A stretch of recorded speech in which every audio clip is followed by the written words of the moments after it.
la Red Latinoamericana de Protección Radiológica y Medicina, la cual está integrada por especialistas de la región, quienes tienen como principal objetivo el fortalecer la protección radiológica en las aplicaciones médicas en la región, y para lo cual brindan su experiencia y tiempo para desarrollar diversas actividades desde la discusión, la capacitación, la participación en conferencias, en reuniones, en eventos técnicos, hasta la conformación de diversos grupos de trabajo. En esta oportunidad también se cuenta con importante apoyo de la Organización Mundial de la Salud, que nos ha brindado sus medios y sobre todo a Charo para que pueda brindar esta conferencia.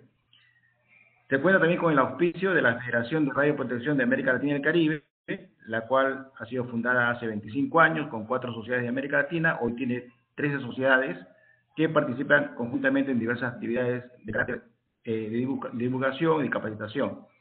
Y también se tiene el auspicio de la Red Latinoamericana para la Educación y la Capacitación en Tecnología Nuclear, LANEN, la cual fue creada a fin del año 2010 en Lima, y que es una red de instituciones vinculadas con la capacitación, el entrenamiento y la divulgación de la ciencia y la tecnología nuclear en todos los aspectos relacionados con este importante campo. Hoy cuenta con 70 miembros plenos y colaboradores, entre los cuales hay varias organizaciones de protección radiológica, como son autoridades reguladoras, como son sociedades de protección radiológica. Bueno, queremos agradecer la presencia de la doctora María del Rosario Pérez por su colaboración en este seminario web sobre un tema sumamente importante en donde el objetivo es identificar los retos y oportunidades en el diálogo riesgo-beneficio en torno al diagnóstico por imágenes en pediatría, promoviendo la comunicación sobre los riesgos de la radiación como un componente esencial de la buena práctica médica.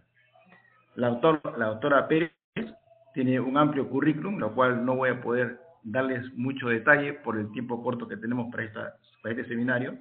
Sin embargo, puedo indicarles que ella es una médico radioterapeuta, ha trabajado por más de 3 décadas en temas de protección radiológica en América Latina y desde hace 11 años en la Organización Mundial de la Salud, y es autora de innumerables trabajos técnicos y participante en diversos cursos, en diversas capacitaciones, como docente y también como exponente en diversos eventos técnicos. Representó a la OMS en el secretariado que lleva a cabo la revisión de las normas básicas de seguridad y actualmente es responsable de la coordinación de la iniciativa global sobre seguridad en el ámbito sanitario de la OMS. Bueno, yo no quiero quitarle más tiempo, así que voy a dejar en uso la palabra a Charo, por favor. Al final de su exposición, o más o menos pasando una media hora, ustedes pueden ir dejando sus preguntas en el chat y al final serán respondidas por Charo. Gracias, Charo. Eduardo, muchas gracias a todos. Buenas tardes para los que están en Europa, buenos días para los que están en mi querida América Latina o en cualquier lugar del mundo que hablen español. Agradezco a la Red Latinoamericana de Protección Radiológica en Medicina por esta iniciativa que la estamos llevando a cabo en cooperación con la Organización Panamericana de la Salud y la Organización Mundial de la Salud. Y como dijo Eduardo, sin más voy a entrar en el tema, porque el tema que nos compete es un tema de mucha importancia, y es el tema de la comunicación para apoyar el diálogo riesgo-beneficio en el ámbito de la radiología pediátrica. Entonces, quisiera empezar, como empiezo generalmente en mis presentaciones, diciéndole cómo, o recordándoles quizás, porque ya lo deben saber, cómo definimos en la OMS, o cómo define la OMS a la salud, como un estado de completo bienestar físico, mental y social, y no simplemente la ausencia de enfermedad o de alguna dolencia. Y esto es importante por todo lo que vamos a conversar hoy. Hoy vamos a conversar sobre el diálogo riesgo-beneficio. ¿Pero por qué nos focalizamos en esto? Porque los profesionales de la salud, tanto los que solicitan las pruebas diagnósticas como las que los efectúan, particularmente en niños, comparten una responsabilidad importante de comunicar los riesgos de la radiación de manera correcta, de manera efectiva, a los padres, a los familiares e incluso a los pacientes, porque el paciente pediátrico tiene particularidades, desafíos dependiendo de la edad, pero también debe ser informado y comunicado con específicas estrategias. Y para ello precisan información y formación para asegurar que este diálogo sea equilibrado y que sirva de apoyo a la toma de decisiones. Este diálogo riesgo-beneficio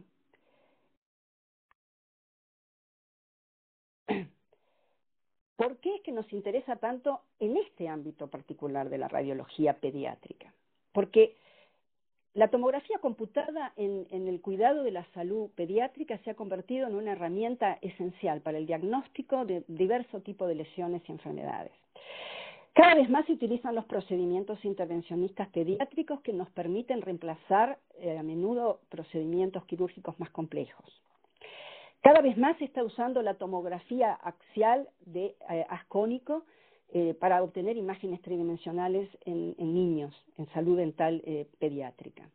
Y la medicina nuclear y sobre todo los usos híbridos, las modalidades híbridas como el PET-CT, también están siendo usados cada vez con más frecuencia en los niños. Entonces, ¿por qué hoy hablamos de la radiología pediátrica? Porque estos avances en la tecnología del diagnóstico por imágenes abrieron horizontes nuevos que sin duda han incrementado la calidad de la atención médica en pacientes pediátricos y son extremadamente valiosos y en muchos casos pueden salvar vidas, pero al mismo tiempo, si no son manejados de manera apropiada, pueden generar riesgos radiológicos, desde luego, en los pacientes, así como en los trabajadores, que podrían ser evitados. ¿Y realmente existen riesgos de las dosis bajas de radiación? Bueno, hay incertezas, creo que todos los que me estarán escuchando saben a qué me refiero con estas imágenes, simplemente para recordar que lo que estamos asumiendo como riesgo en bajas dosis de radiación, en verdad proviene de extrapolar lo que sabemos de dosis más altas, pero es un criterio prudente que nos hace asumir que siempre hay un cierto riesgo, y es esta hipótesis lineal sin umbral que, aunque es conservativa y tiene incertezas, sigue siendo válida hoy. Algo que quiero recordarles es que un niño no es un adulto en miniatura. Parece algo obvio, pero a menudo, e incluso en diagnóstico por imágenes, a veces ocurre que se los considera como tal, por muchas razones. Pero si hablamos de riesgo, la exposición a factores de riesgo ambiental en la infancia tiene particularidades, dado que los niños son particularmente sensibles a los riesgos ambientales por diversas razones, por su inmadurez física, fisiológica, cognitiva, porque tienen mayor cantidad de células proliferantes tanto en los tejidos, en sus órganos. Los niños desde ya lo son mucho más en la vida prenatal, que hay periodos o ventanas de sensibilidad a la radiación y a otros factores genotóxicos que son exquisitos y muy específicos. Y por otro lado, los niños tienen una expectativa de vida por delante muy larga, por lo tanto tienen la posibilidad de desarrollar efectos a largo plazo, como el cáncer y otros efectos, que quizás en las personas de más edad sabemos que la probabilidad será menor. Por lo tanto, aunque el riesgo radiológico individual es muy bajo, la protección radiológica en este ámbito es una cuestión de salud pública porque cada vez más niños están siendo expuestos a la radiación. Hay una creciente concientización del público, de la comunidad, de los padres, que es importante, pero a veces también deviene en alarma que está a veces fomentada por los medios y que nosotros, con una comunicación efectiva, debemos considerar. Porque es el gran desafío que tenemos en la protección radiológica y en la comunicación del riesgo en este contexto. Es el enfoque equilibrado que debemos darle para reconocer los múltiples beneficios que podemos obtener, pero a la vez garantizar que los riesgos van a ser mínimos sin reducir la eficacia de los procedimientos. Y el mundo está cambiando. Si vamos a hablar de comunicación, debemos decir que el mundo está cambiando, que estamos en todos los órdenes de la vida no enfrentándonos, sino viendo y siendo todos nosotros ciudadanos más participativos, más demandantes, cada vez tenemos más expectativas, queremos servicios efectivos, ciudades saludables, pensamos en la calidad del agua, de los alimentos. Esto también se refleja en la demanda, en la calidad y la seguridad de los servicios de salud. Y esto es un desafío para los que trabajamos en salud, pero también es una enorme oportunidad, porque podemos comprometer a los consumidores, aunque parezca un nombre desagradable, pero los pacientes, la comunidad, la debemos ver como tal. Nosotros le proveemos los servicios de salud, quizás me estén escuchando también los pacientes, y además todos nosotros, además lo somos, lo hemos sido, lo seremos. pacientes y estaremos en el servicio de salud. Y por lo tanto, es una oportunidad para comprometernos más, para promover una interacción entre las autoridades que regulan, entre las sociedades profesionales, los pacientes, las familias y la comunidad en general. Y hoy la OMS está promoviendo el concepto, y la comunicación tiene mucho que ver con esto, de lo que es los servicios integrales de salud de calidad y centrados en las personas y en las comunidades. Los que hace muchos años que conocen los mensajes de la OMS recordarán que se habló muchos años de el servicio integral centrado en el paciente. Ahora hay un cambio y se habla de centrado en las personas y en las comunidades con una nueva concepción del sistema de salud, alejándose de esos sistemas que estaban basados en enfermedades o en instituciones y ahora se diseñan para las personas, no solo pacientes, sino familiares y comunidad, como beneficiarios del sistema, pero también como participantes activos, creando relaciones que sean sustentables, que sean equitativas, recíprocas entre profesionales y usuarios, que permita brindar la información y la toma de decisiones compartidas. Estas básicamente las 5 estrategias que la OMS propone. Yo no voy a ahondar en ellas, son las 5 estrategias para este sistema integral, pero sí les quiero mostrar esta primera, que es la que hoy vamos a referirnos, y que es la estrategia de comprometer y de empoderar a las personas y a las comunidades. Y para ello la comunicación tiene mucho que ver. Esto lo voy a saltar y voy a pasar a esta. Quiero hablar de lo que es el viejo paradigma paternalista.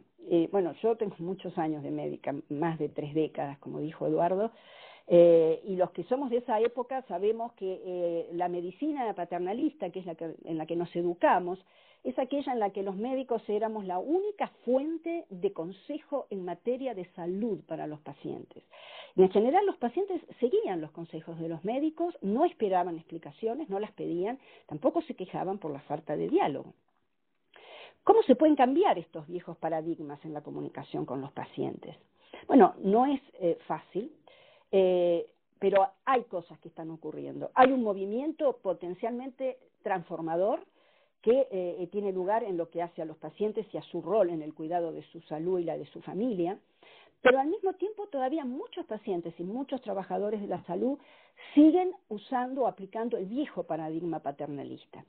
Y esas iniciativas que estamos promoviendo en diversos ámbitos, la OMS desde luego, pero muchas instituciones, organizaciones y sociedades profesionales lo están haciendo, para comprometer, para empoderar a los pacientes y a las familias, generan un desafío a la percepción de los profesionales de la salud, a las normas, a las presunciones, a los prejuicios que tienen y tenemos muchos profesionales de la salud, que además en el hospital enfrentan limitaciones de tiempo, sobrecargas de trabajo, complejidad de tecnología, y en el ámbito de la radiología esto es cada vez más complejo, políticas restrictivas de embolsos, etc. Todo esto conspira contra la calidad y la eficacia del diálogo. Otro cambio es que hoy los pacientes y las familias buscan otras fuentes de información. Ya no es el médico de cabecera, sino que cada vez más buscan información sobre la salud y el consejo médico, incluso a través de sus dispositivos electrónicos, internet, la web, etc. Y aunque estos medios de comunicación social de ninguna manera van a reemplazar la relación individual, el diálogo personalizado, sí tenemos que decir que debemos utilizarlos porque son herramientas muy poderosas y que nos pueden servir como soporte para nuestra comunicación, para nuestro diálogo. De modo que no hay que enojarse si un paciente va a la web a preguntar y fijarse lo que tiene. Es normal, lo va a hacer. Aprovechemos y pongamos en la web materiales que puedan encontrar y que los ayuden a informarse.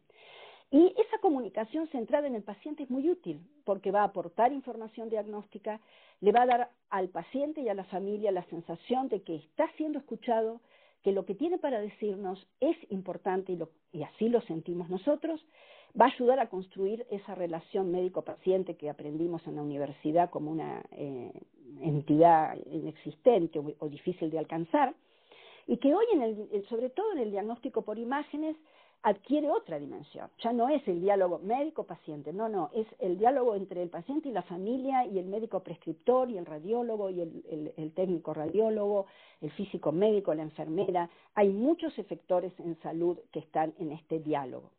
De manera que tenemos un diálogo interprofesional que es muy importante entre radiólogos, cardiólogos, intervencionistas, físicos médicos, todos estos que les nombré. Todos los que están en el equipo que realizan estos procedimientos radiológicos tienen que ser capaces de llevar a cabo este diálogo y dialogar entre ellos y con otros profesionales.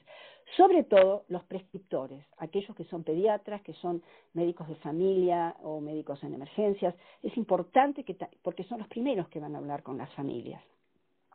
Pero también tenemos el diálogo con los pacientes y familiares, que es quizás el que estamos diciendo que es más crítico. Y esta responsabilidad que les dije al comienzo es la que, insisto, necesitan información para apoyar su diálogo todos los profesionales de la salud. ¿Cómo son estas conversaciones en la práctica clínica? ¿Cómo las concebimos a estas conversaciones acerca de los riesgos radiológicos? Habría muchas formas de verlas. Acá hay 3 posibilidades que ustedes sacarán sus conclusiones, cuál creen que es la más adecuada. Pensamos que deben ser esas reuniones preformadas con un formato preestablecido y que solamente el paciente va a estar allí sentado para reportar los síntomas, los signos, y nosotros para decirles qué va a hacer, qué prueba le vamos a pedir y cuándo nos tienen que volver a ver. O puede llegar a ser una conversación entre las dos partes, pero quizás sin que nos escuchemos realmente, que ocurre a menudo. Y es lo que nosotros decimos que no es un verdadero diálogo, sino que son 2 monólogos pretendiendo hacer un diálogo. O finalmente aceptamos que es una verdadera conversación, un diálogo de 2 partes con equidad, como dijimos antes, con reciprocidad, y que ambos pueden determinar la dirección que va a llevar ese diálogo.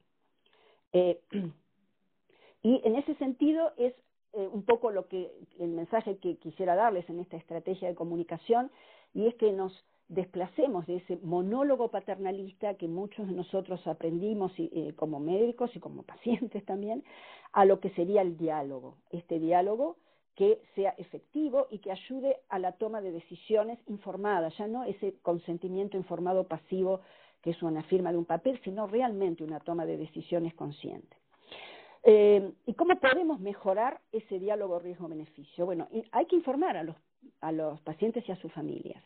Ellos deben ser parte de esta conversación, deben comprender la información, deben poder usarla, porque si no están bien informados o no comprenden la información que se les dio, pueden tomar decisiones que sean perjudiciales para su salud o la de su familia, en este caso la de sus niños. Podría ser que rechazaran un procedimiento radiológico en sus hijos que está justificado y que es muy necesario, o lo contrario que ocurre a veces, y es que demandan y presionan al médico para que les pida un estudio que es completamente injustificado.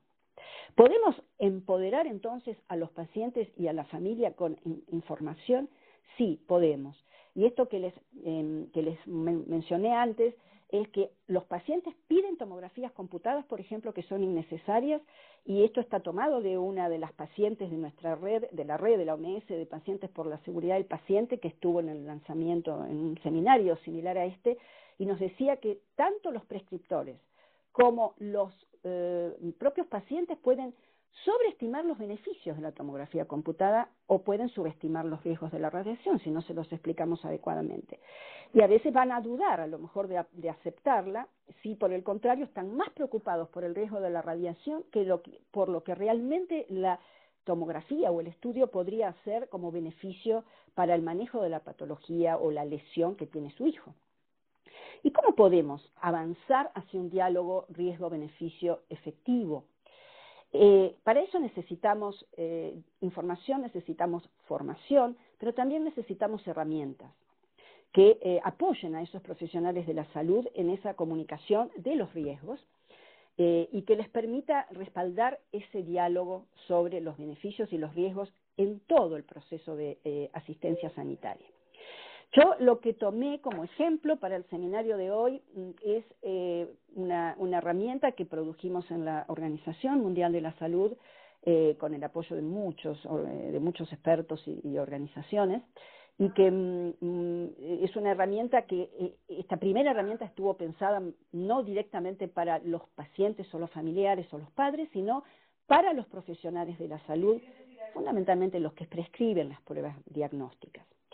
y que tiene información y recursos para apoyarlos en sus estrategias de comunicación. Muchos de ustedes la conocen quizás este documento, que se llamó en su momento en inglés Communicating Radiation Risk in Pediatric Imaging, que tenía en su momento el resumen ejecutivo en 7 idiomas, y el documento completo fue traducido al japonés y al español, y aquí les puse el link para que vean y lo tengan y puedan bajar y descargar el documento en forma completamente libre. El resumen ejecutivo está en los 7 idiomas que pueden ver allí, y van a encontrar también ahora la versión en español, que fue traducida con el apoyo del Ministerio de Salud de España y que la presentamos en el mes de abril en La Habana, Cuba, en el Congreso Latinoamericano de Protección Radiológica.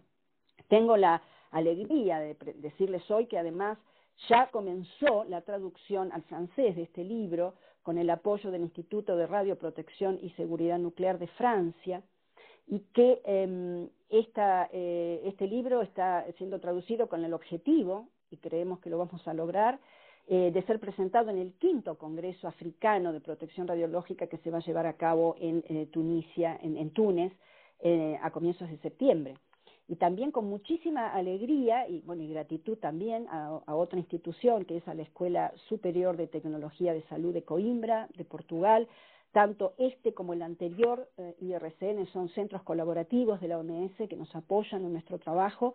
Y esta Escuela de Coimbra está traduciendo en este momento el libro al portugués. El objetivo es presentarlo en el taller de justificación y optimización de las prácticas, exposiciones médicas, que se llevará en Río este año, a cabo en Río en octubre, para países de lengua portuguesa. Sin más, paso ahora a los ejemplos. No voy obviamente a detallar el libro, espero que ustedes lo puedan bajar y tener, pero les muestro simplemente que tiene como contenido 3 capítulos. Un primer capítulo dedicado a lo que serían de algún modo las bases científicas de lo que vamos a comunicar, de los riesgos de la radiación en este ámbito de la imagenología pediátrica. El segundo capítulo, verde, que están codificados por color, se refiere a las bases de la protección radiológica, que nos pareció importante que los médicos prescriptores las tuvieran. Y finalmente el capítulo que lo llamamos el capítulo rojo, que es la médula de este libro, es el diálogo, es el que les da más elementos prácticos. Y simplemente ahora voy a pasar rápidamente ejemplos de cómo comunicamos los riesgos. En este caso, esto sería un ejemplo de comunicación interprofesional. Le estamos comunicando a los profesionales de la salud que hay distintos tipos de radiación, distintos tipos de magnitudes y de unidades, y se les dan ejemplos de cómo expresarlas, y también se le dan ejemplos en la tabla que ven debajo, de niveles de radioactividad natural en elementos cotidianos que encontramos en la vida diaria, desde un plátano hasta una zanahoria o un vaso de cerveza, simplemente para que puedan tener una percepción de lo que es la cantidad de radioactividad. Esto es válido más que nada si tienen que comunicar luego ellos algo en relación a medicina nuclear. Lo mismo en la cantidad de radioactividad que hay en el cuerpo humano, que la gente a veces no lo sabe, y a veces nos encontramos que colegas nuestros no lo saben, y entonces, les puede servir como ejemplos. También se les dan ejemplos de cuáles son las fuentes de exposición a la radiación, con la idea de mostrarles, para que lo sepan y lo puedan comunicar, que la exposición médica representa una fuente muy importante de exposición a la radiación en promedio, y que además en algunos países, y el ejemplo que damos es el de los Estados Unidos, porque se basa en un reporte del NCRP que mostró esto, la exposición médica ha superado notablemente y casi se aproxima o iguala a la exposición natural. Son ejemplos para que vean la magnitud de lo mismo. Finalmente, en cuanto a este tipo de ejemplos gráficos, ¿cuánto contribuye la exposición médica a la dosis de radiación que recibimos cada persona por año en distintos países? Y en todos ellos se puede ver que la exposición médica contribuye mucho a ello. Después hay una sección, en la misma sección se dan ejemplos, por ejemplo, de las dosis de radiación en distintos, cómo fue cambiando a lo largo de los años, de nuevo el ejemplo que fue en los Estados Unidos, porque fue el ejemplo más llamativo. Y lo que les marco, que les señalamos en el libro, es que para las distintas fuentes de exposición no ha habido tantos cambios en el periodo estudiado, que fue de 1987 al 2006, pero en la exposición médica, como pueden ver ahí la barra roja, el incremento fue mucho más grande. O ejemplos como en la barra de abajo, cuánto se utiliza la tomografía computada, qué porcentaje se hace en niños en el mundo, en distintas regiones, en base a distintos trabajos. De nuevo, es para que tengan una idea de la magnitud de lo que se ve.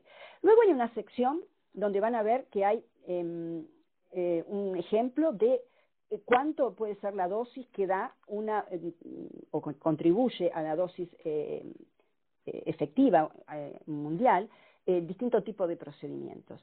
Y lo que se pretendió con esta tabla es mostrarles que, por ejemplo, estudios como la tomografía computada, que tiene una frecuencia mucho menor que los estudios más comunes, como las radiografías de tórax o dentales, sin embargo, en la columna de la derecha se ve que, siendo el 6% de los estudios, nada más tomografías computadas, contribuye al 43% de la dosis efectiva mundial, lo cual da una idea de que, bueno, pedir una tomografía computada tiene una implicancia en términos de dosis. Y después se les dan dosis típicas de los procedimientos pediátricos. No vamos a mirar esta lista, la tienen en el libro, pero la idea de esto es mostrarles que esas tablas apuntan a darles la dosis, intermedia, promedio, típica, pero también se les compara con el tiempo equivalente de exposición a la radiación ambiental que tendría cada uno de esos estudios y la comparación con el número de radiografías de tórax. Esto es algo muy común, no es una novedad, se ha hecho en muchos lugares, pero aquí lo hemos puesto todo junto seleccionando una serie de estudios, como pueden ver, para dar una idea de la magnitud de esas dosis. Esta es una figura que también aparece y es una estrategia para comunicar el riesgo a profesionales. Es una figura que se ha hecho solamente a los fines comparativos y que muestra comparativamente en distintas edades de exposición, en el momento que se haga la tomografía, y en color verde pueden ver la tomografía computada craneal y en color azul, perdón, en azul es la tomografía computada craneal y la que ven allí en verde es la tomografía computada abdominal. Y como la idea es que puedan comprender que si se hace a edades menores, el nivel de riesgo es mayor que si se hace a edades mayores dentro de la infancia. Ven que los primeros casilleros corresponden a 1 año, la segunda flecha está aproximadamente en 5 años, la otra flecha debe caer, no veo el número, pero debe ser aproximadamente entre 25 y 35, ¿sí? Y también para que vean en estos dos colores que en términos de dosis y de riesgo no es lo mismo una tomografía computada de cráneo que una de abdomen. Es solo a los fines comparativos esta figura. Y después, bueno, hay una serie de estrategias propuestas que aparecen después más discutidas en el capítulo 3 rojo, pero aquí ya se comienzan a proponer, y es cómo comunicar esos riesgos, de qué manera. Y esto fue basado en una serie de talleres que hicimos también con pacientes, cómo querían que se les comunicaran los riesgos. Y estos son ejemplos de una propuesta cualitativa de comunicar el riesgo. Lo que ustedes ven en esta tabla son diversos números, que no viene al caso ahora discutirlos, en cuanto al nivel aproximado de riesgo que podría tener un determinado procedimiento, y la manera cualitativa de comunicarlo. Por debajo de ciertos valores, llamarlo insignificante, llamarlo mínimo, muy bajo, bajo, moderado. Y esto fue realmente lo que recibimos de la mayoría de los pacientes y familiares, que para ellos les permitía comprender mejor de qué estábamos hablando, que si les dábamos un número, una probabilidad o algo que no iban a poder compararlo. Entonces, hay diversas propuestas, hay entonces ejemplos, estos son diversos ejemplos que ustedes pueden revisar en el libro de cómo se pueden comparar. Acá hay, por ejemplo, en esta tabla se dan los valores de incidencia espontánea de cáncer, es lo que se podría esperar en condiciones normales, que cualquier persona desarrolle un cáncer a lo largo de su vida.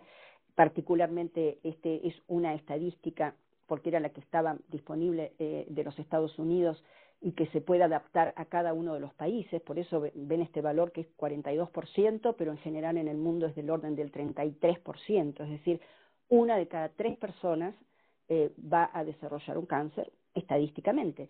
Entonces, una manera de comparar eso es decir, bueno, un valor que podría ser un riesgo moderado sería llevar ese 42% a un 42,5% de probabilidad.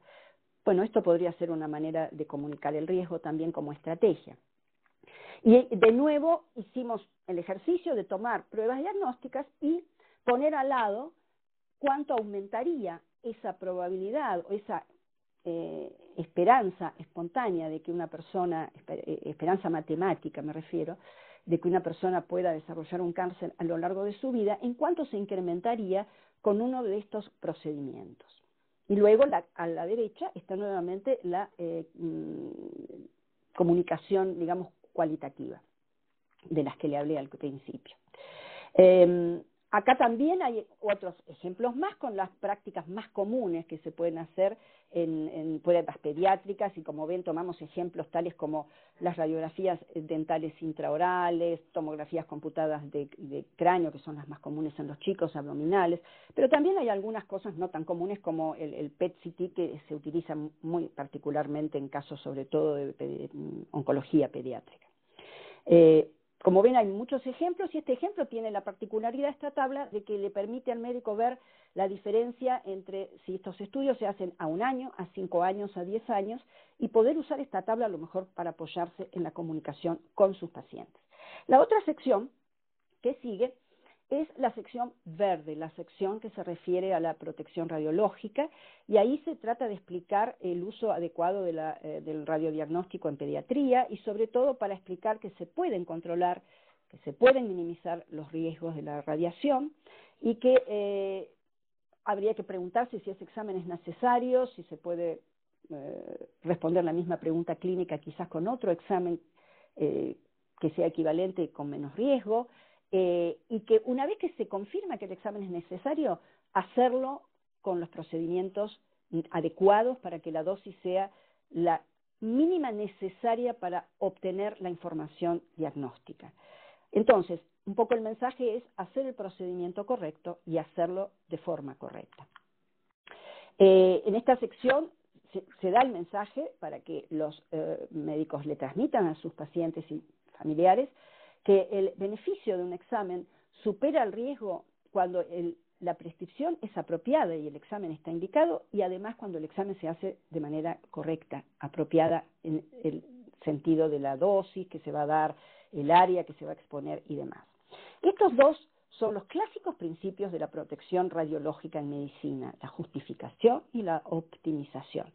Pero, bueno, a veces no es necesario utilizar esas palabras, o sí se pueden utilizar, pero explicando qué significan y explicando que se pueden aplicar.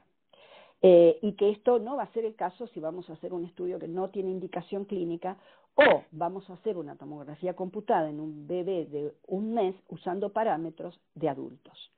Lo que ven debajo, esas 3 frases, están en inglés, no quise realmente ponerlas en español porque son como son las frases que utiliza Imagently. Hoy en día se convirtió en una alianza internacional de protección radiológica, sobre todo en diagnóstico por imágenes en pediatría, y son frases que hablan por sí mismas y además tienen un juego de palabras. Pero cuando hacemos imágenes de niños, imaginémoslos gentilmente, dice Imagently, o un tamaño no ajusta a todos, y además tienen imágenes hermosas y muy elocuentes, o seamos sabios, ajusten por el tamaño, pero además lo dicen en forma poética, con rima. Bueno, todo esto llega mucho, y esas cosas las podemos usar para comunicarnos. Esta sección también tiene tablas o cuadros que los pueden ayudar a los médicos. Por ejemplo, esta es la tabla del clásico cuestionamiento socrático, tampoco es nada nuevo, es lo que se llaman las preguntas socráticas, pero que fueron adaptadas por el Colegio Real de Radiólogos de Inglaterra y gentilmente nos permitieron utilizar el ejemplo. ¿Qué es lo que tenemos que preguntarnos? El médico, pero también los familiares le pueden preguntar al médico. Pero esta es la primera pregunta que el médico prescriptor tiene que responder. ¿Se ha hecho este estudio antes? ¿Lo necesito? y además lo necesito ahora o puedo esperar y ver si realmente dentro de un mes debo hacerlo o no. O este es realmente el mejor estudio que debo hacer, o puede haber otro que podría darme la misma respuesta. O finalmente le encontré explicación al problema. Bueno, y con esto podemos prevenir, no digo errores, pero al menos prevenir el uso indebido, injustificado, y a la vez podemos comunicarle a los padres por qué vamos a hacer una determinada prueba. Esta es otra tabla que fue generada, muchas instituciones han mirado esto, es decir, cuáles son los motivos por los que se hacen estas pruebas, a veces cuando no son necesarias, para ver de qué manera los podemos prevenir. Y aquí van a ver ustedes una lista muy larga. Hay casos donde el motivo es que el médico no tiene suficiente confianza en los datos clínicos del examen físico, o porque está presionado por otros especialistas que le piden que presente una tomografía computada cuando a lo mejor ya hay clara prueba clínica de que el caso está prácticamente confirmado, o muchas veces por presiones de los familiares, o muchas veces por algo, pueden leerlo en el libro, no voy a ahondar en esos detalles, pero muchas veces hay una fuerza que es, diría, una de las que más detectamos influye sobre las decisiones de los médicos, y es lo que llamamos la medicina defensiva. Muy común en los médicos por la cantidad de juicios de mala praxis que ha habido y lamentablemente continúa habiendo. Entonces hemos comprobado, y se ha demostrado por muchos trabajos publicados, que muchos médicos piden estos estudios innecesarios por un tema de defensa, de cubrirse, y entonces si logran tener un diálogo efectivo con los familiares, si logran comunicar las razones por las que piden un estudio o por las que no piden un estudio, y lo documentan adecuadamente, ese proceso de comunicación, probablemente se pueda prevenir estas situaciones de medicina defensiva. Bueno, en esta sección también se explica lo que es la justificación y que existen herramientas para apoyar al médico en la toma de decisiones, que son estas guías de prescripción de exámenes, de guías de lo apropiado, de cuándo es apropiado. También se les explica en otra sección lo que es la optimización y se les dan ejemplos a los médicos para que de manera más simple puedan también explicarle a los familiares que es posible reducir las dosis sin afectar la eficacia de la calidad de la imagen a los fines diagnósticos, y se dan ejemplos de con qué técnicas se pueden reducir las dosis. Se explica que hay niveles de referencia para diagnóstico y que las instituciones, algunas los tienen. Eso permite que los padres puedan preguntar si van a una institución, y se dan ejemplos. Y luego entramos en la fase final o capítulo final, que es el capítulo rojo, el capítulo de la médula del libro, porque es el que habla del diálogo riesgo-beneficio. Y en este capítulo lo que se discute, se explica, es que la percepción del riesgo es muy diferente entre los expertos y entre los profesionales de la salud en este caso, y la percepción del riesgo por parte de los pacientes, por parte de los familiares, por parte del público en general. Esto es así y se ha descrito en muchas situaciones de comunicación de riesgo, al punto que a veces decimos en algunos cursos que la percepción finalmente es la realidad, porque es la realidad que viven, en este caso los pacientes o los familiares, porque es lo que ellos padecen. Si se angustian, aunque sea una percepción excesiva de un riesgo, para ellos ya los está afectando y por lo tanto tenemos que actuar en consecuencia. Y este tipo de situaciones ocurren mucho más en el ámbito que nos movemos, del que estamos hablando, y que es el diagnóstico por imágenes en pediatría. ¿Por qué? Porque se ha demostrado largamente por muchos estudios que la preocupación, o como dice el libro, la indignación que producen determinados riesgos o daños, es mucho menor cuando proviene de hechos naturales, cuando los beneficios que se obtienen son claros, son entendibles, cuando la exposición es voluntaria, cuando los efectos que pueden ocurrir son inmediatos, visibles, claros, como puede ser, no sé, un accidente si algo se cae sobre alguien. El efecto es muy claro, es muy rápido. Cuando hablamos de radiaciones, estamos más del lado rojo de la balanza que ven en este momento ustedes, puesto que se refiere a un factor de riesgo imperceptible por los sentidos, un poco desconocido también por la población en general, que los efectos, y sobre todo en las dosis que estamos viendo en el ámbito médico, en diagnóstico, no hay efectos inmediatos, pero puede haber riesgos a 30 años. Entonces, esto da mucho más miedo y sobre todo si puede afectar a niños o, en el caso de las mujeres embarazadas, a niños en la vida prenatal. Entonces, esta sección explica y propone métodos. Propone ciertas preguntas clínicas que podemos hacer, que podemos anticipar, que el médico puede anticipar para luego mantenerlas en el diálogo con sus pacientes. Por ejemplo, anticipar una pregunta: ¿por qué está pidiendo esta prueba? Si hay riesgos asociados, cuándo de alto es el riesgo, cuándo se van a presentar, y da las respuestas. Da ejemplos, hay un ejemplo, este sería el tipo de preguntas. Y hay un ejemplo de un mensaje que está transmitido de dos maneras diferentes.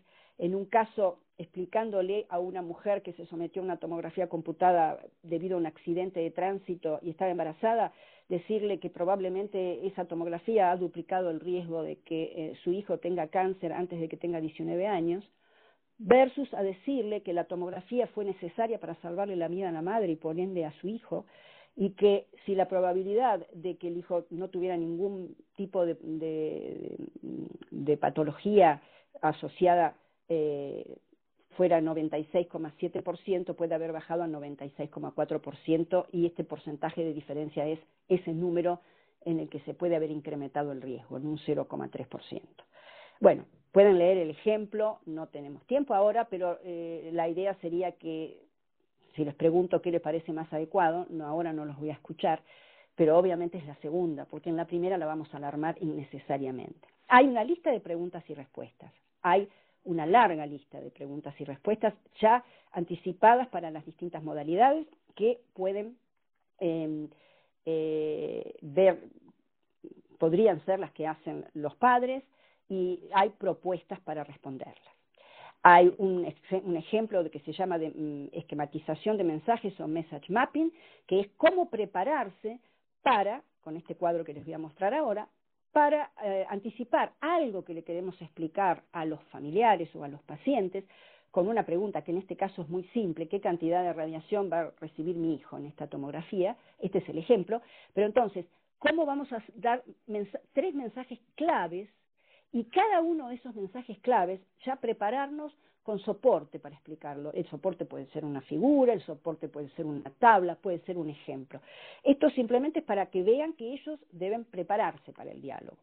Hay una sección de consideraciones éticas que es interesante, porque debate que hay un principio ético de la autonomía del paciente que se debe respetar, que la información hay que darla de manera comprensible, que no el consentimiento debe ser voluntario, no se debe coercionar, ni siquiera los pacientes pediátricos. Hay toda una discusión particular de los aspectos éticos del paciente pediátrico, de la confidencialidad que se debe respetar, por ejemplo, sobre todo en los adolescentes. Este es un tema sensible y que se consideró y que puede ser útil. Hay una sección donde se discuten cuáles son las partes y los actores principales con los que tenemos que actuar para que formen parte del diálogo, y como ven en el gráfico, poniendo siempre a los pacientes, a los padres o a los que cuidan a los pacientes como en el centro de este diálogo. Y para terminar, les quiero decir que hay otras herramientas de comunicación, y quiero tomar los últimos minutos para que me queden, por supuesto, tiempo para que ustedes pregunten, y ya pueden estar mandándolas por chat. Esto era una idea que tuvimos apenas publicamos el libro. Debíamos hacer herramientas, los pacientes nos pidieron, herramientas para ellos, para que se les den a ellos, a los pacientes, a los familiares y a los padres. Y estoy muy feliz de que tengan el privilegio ustedes hoy de que esta serie de material informativo, de plegables, de pósters que se empezaron a hacer durante unos meses, que con colaboración de muchos colegas, hoy a la tarde, les diría hace una hora recién, se subieron a la página web de la OMS. Están en inglés, así que se los tengo que mostrar en inglés, pero el siguiente paso va a ser traducirlo, y con respecto a nuestra lengua, el español, quiero decirles que ya tengo una propuesta, un ofrecimiento en América Latina de un colega amigo que ofreció hacerlo, y también en el Ministerio de Salud de España, así que probablemente tengamos un equipo trabajando muy pronto para traducir estos, y suponemos que a las otras lenguas.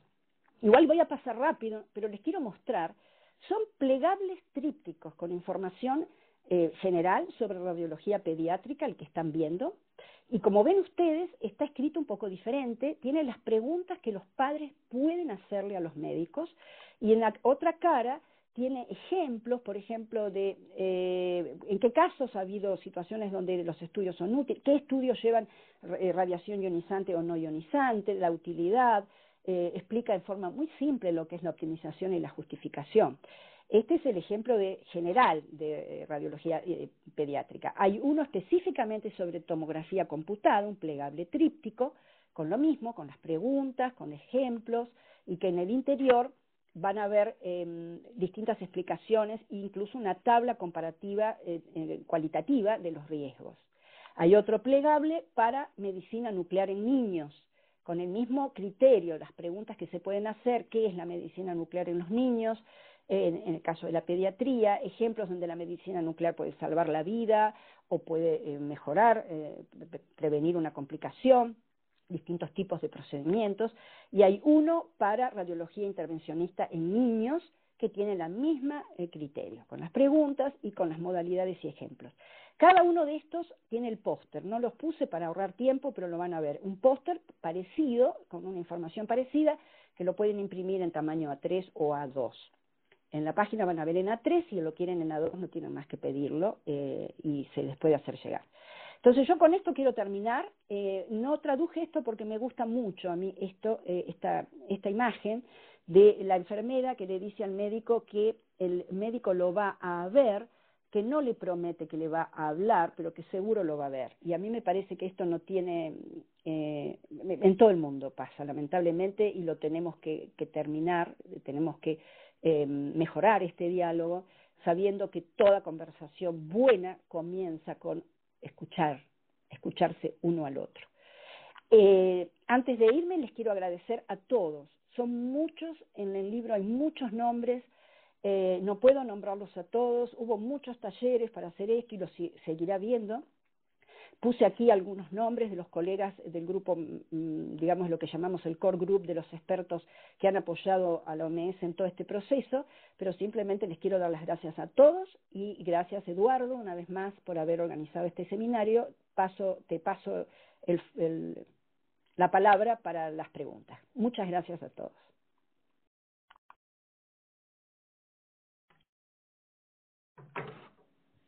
Hola, si desean hacer preguntas pueden hacerlo en el chat. Ya está pintado el chat, así que pueden hacer sus preguntas. Gracias. El chat sería escrito, lo ideal si las pudieran hacer, pero bueno, en general pedimos que sea escrito porque si hay mucha gente, pero como ustedes lo consideren, Eduardo.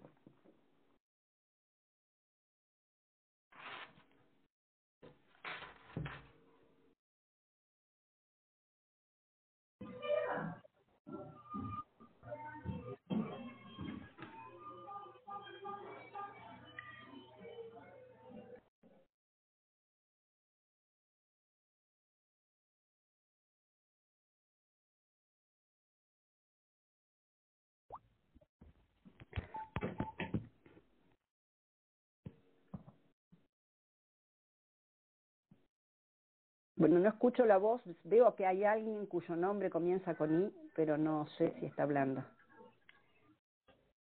No, está habilitado el video también, Bueno, para hablar directamente.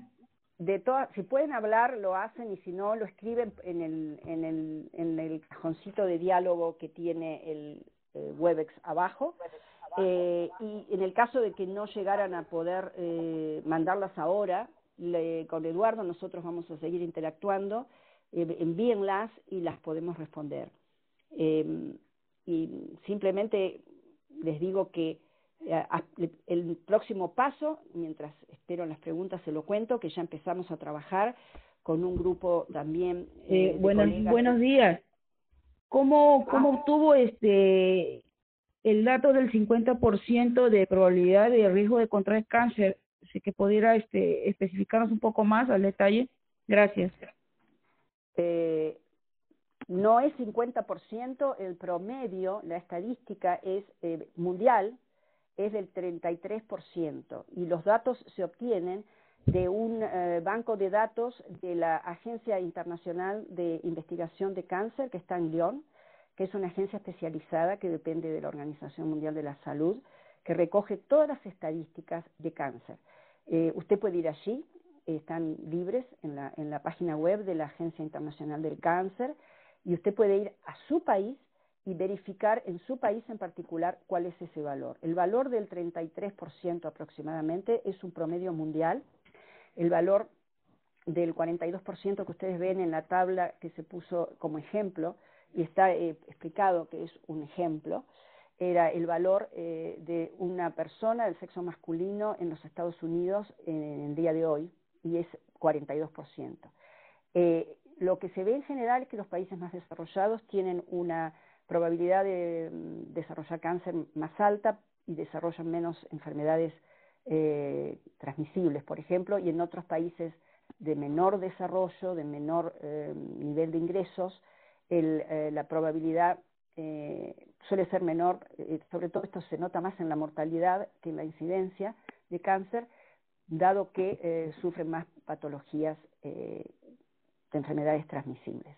Pero aprovecho para decir que la tendencia actual es que se sabe que las enfermedades no transmisibles, como el cáncer, cardiovasculares, accidentes cerebrovasculares también, están incrementándose también en los países en vías de desarrollo y por lo tanto está cambiando la prevalencia. Pero los datos se sacan de estadísticas existentes. Me refiero a incidencia. Si usted habla de mortalidad, es discretamente más bajo, es aproximadamente 1 de cada 4 personas tendrá esa probabilidad de morir de cáncer, y es un promedio mundial. Hay países donde es menor de 20, etc. No sé si respondí su pregunta. Gracias.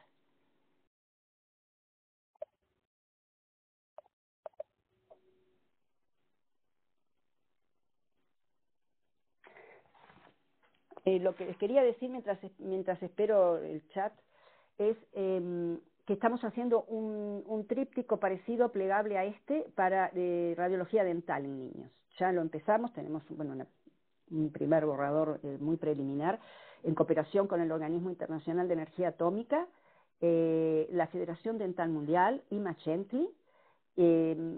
Acá veo ahora que hay preguntas, Eduardo, pero te confieso que no las puedo leer porque tengo la cámara donde puedo ver esto, está muy, muy, muy lejos, y no sé si tú me puedes ayudar, porque de aquí no alcanzo a leerlas, las preguntas. Ya, lo voy a leer. ¿Existe algún fondo internacional para hacer publicidad al público en general? No solamente al ente regulador y médicos, dirigido principalmente al público en general de forma masiva.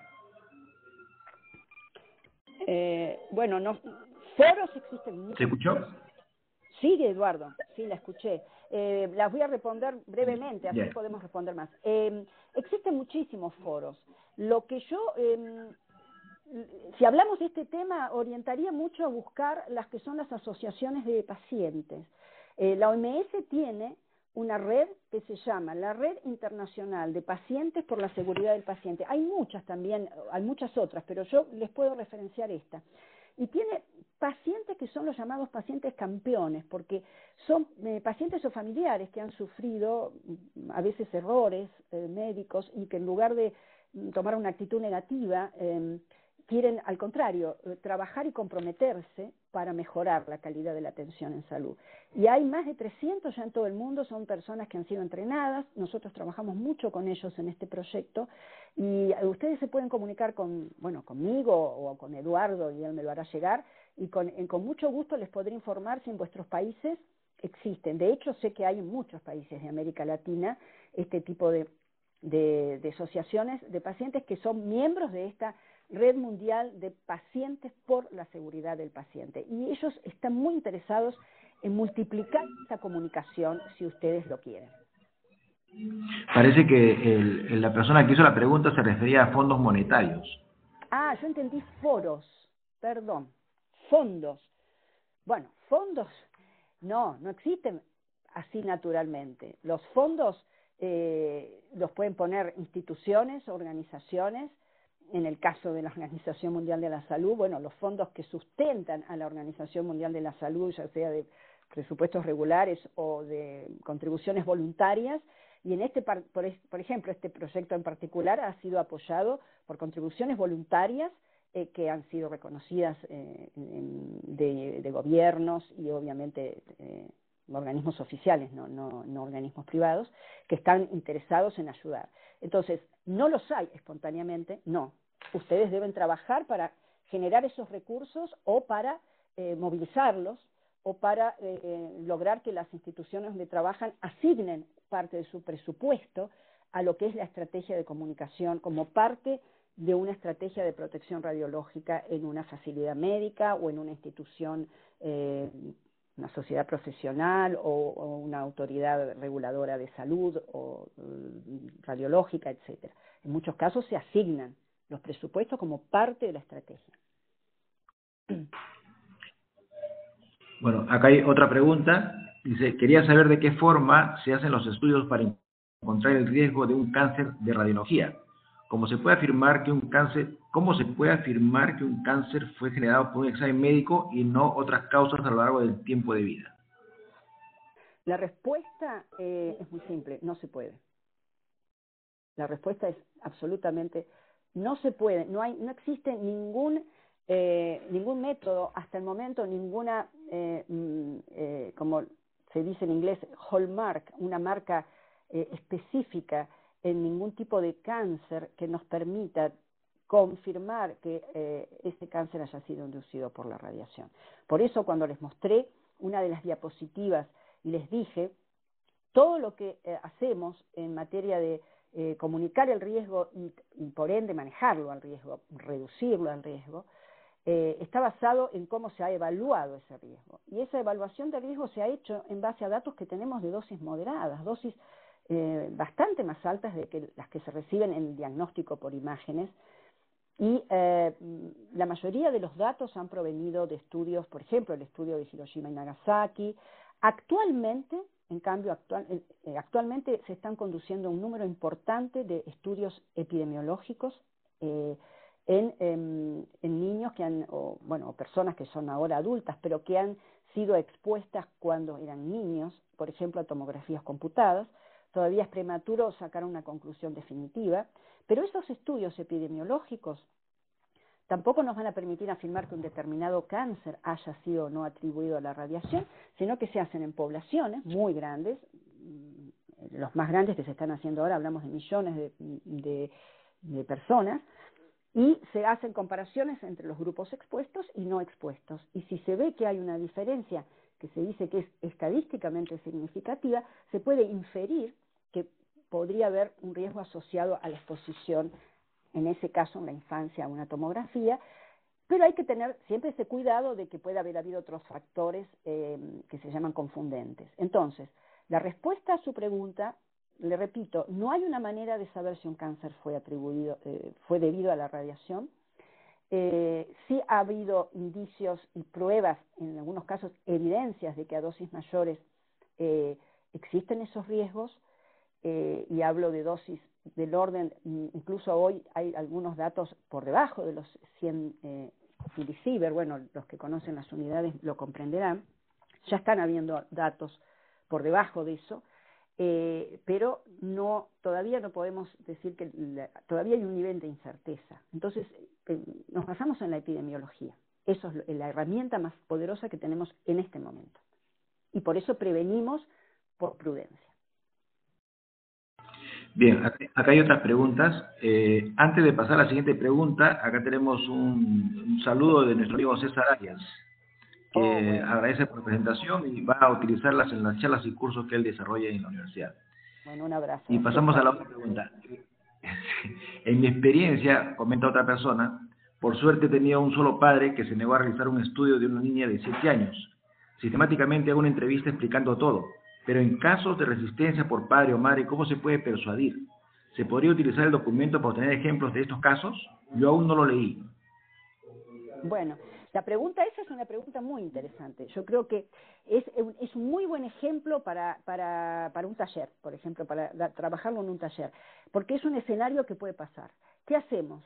Nosotros podemos persuadir, no podemos coercionar, porque hay un principio que es el principio de autonomía, que cuando se aplica en la radiología pediátrica o en general en el cuidado de la salud de los niños, es muy complejo, porque el niño tiene un padre o una madre o un abuelo o un tutor o un responsable que es el que va a tomar las decisiones por él. Entonces, generalmente se le dice que el consentimiento informado, que nosotros nos gusta más llamarlo la toma informada de decisiones compartida, el último responsable es ese adulto responsable del niño. Pero el tema ético es muy importante. El niño no tiene el consentimiento, pero tiene algo que se llama el asentimiento. También se lo debe respetar y se deben hacer todas las cosas necesarias para lograr que ese niño asienta. Cuando existe un riesgo de vida, bueno, las circunstancias pueden ser diferentes, pero aún así se puede llegar a tener que hacer una intervención judicial, pero no se puede pasar por encima y forzar a un padre a que acepte hacer una tomografía, porque eso estaría violando esos principios éticos. Por eso es tan importante formarse en comunicación, no solo informarse, sino es muy importante, y nosotros tenemos un proyecto y un plan de año que viene, y quizás contigo, Eduardo, lo podamos hacer, y con los colegas de Pajo, con Pablo Jiménez, para América Latina y en otras regiones, hacer este tipo de actividades, pero más enfocadas en un entrenamiento, que sea realmente entrenamiento, porque para poder responder a estos desafíos, teniendo el principio de la ética presente. Sí, tomaremos en cuenta la sugerencia. Hay otra pregunta de Raúl Cabrejas. Él insiste en otra pregunta sobre qué persona o qué personas están encargadas de este tema en Argentina y cómo se puede comunicar con ellas. Bueno, buena pregunta también. En la República Argentina nosotros trabajamos con colegas de la Autoridad Regulatoria Nuclear, en la cual yo trabajé hasta que vine a la Organización Mundial de la Salud. Han trabajado y se han comprometido mucho en ayudarnos a comentar el libro y demás. En teoría, ellos han desarrollado estrategias de comunicación en general, pero en el área salud está más en manos de las autoridades de salud. Entonces, si en la Argentina te quisieras conectar, yo te sugiero que lo hicieras con colegas de la Autoridad Regulatoria Nuclear que trabajan en el área médica y con colegas del Ministerio de Salud, que son los que están más ligados a los servicios de radiología. Y además te doy un dato que sí es importante. En la Argentina, como en muchos países de América Latina, hay un campeón de esta red que está muy interesado en este tema y que además él es pediatra. O sea, él es pediatra, no es paciente, pero ayuda y apoya esta red.